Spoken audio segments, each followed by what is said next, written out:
Uhuru Kenyatta has called a meeting of leaders of both the National Assembly and the Senate in what is being seen as a sensitization process for the Building Bridges Initiative final report.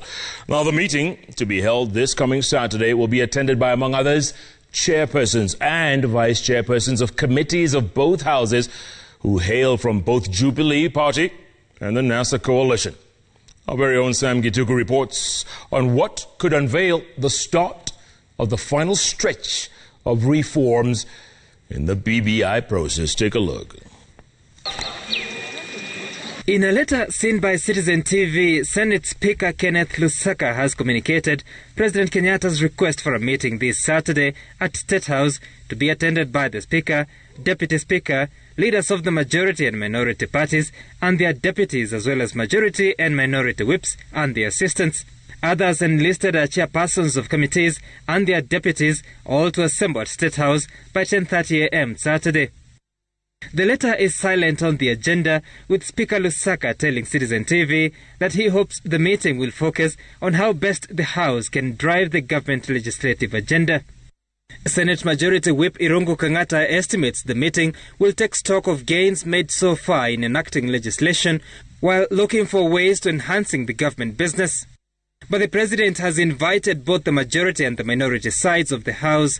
A similar invitation is said to have been placed at the National Assembly, with speculation rife that given the political handshake between Kenyatta and ODM leader Raila Odinga, it is time to prepare for the BBI report. Earlier this month, Odinga insinuated the possibility of unveiling of the final BBI report.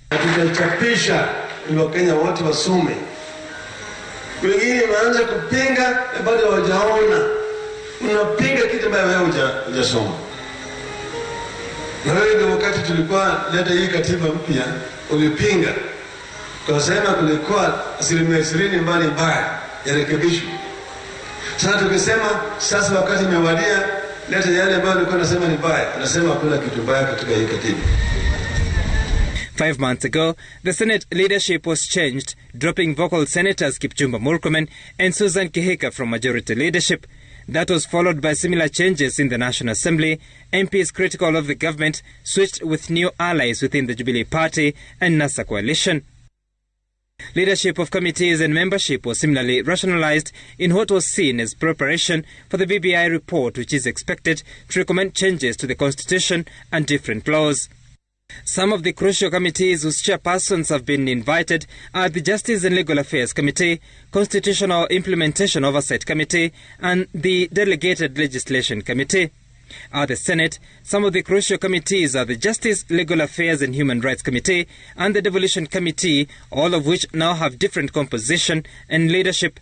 The two committees may be critical in pursuing reforms to the Supreme Law and on devolution.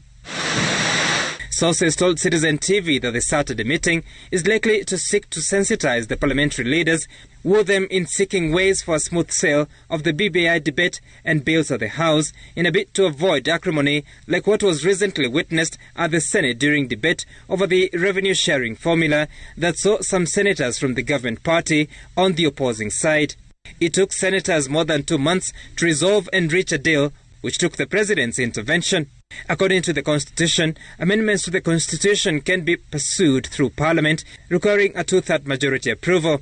While Kenyatta has succeeded in enticing members of the NASA coalition through appointment to crucial committees as members and chairs or vice chairpersons, the split within the Jubilee Party may not have helped the numbers equation, thus necessitating the Saturday meeting.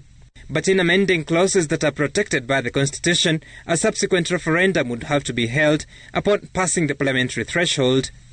Sam Gituku, Citizen TV, Nairobi.